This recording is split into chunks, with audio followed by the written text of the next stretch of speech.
you're gonna try to replicate this as much as you can. Basic shape and the style.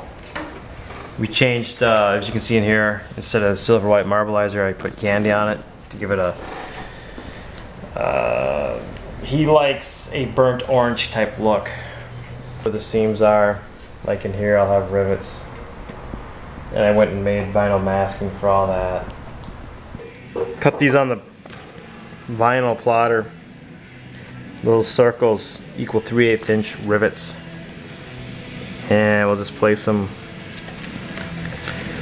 where we need them, and we're keeping the other parts, as you will soon see why.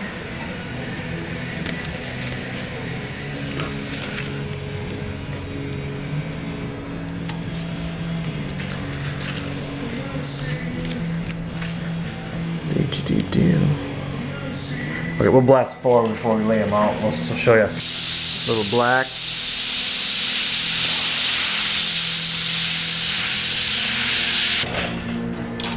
Peel that off.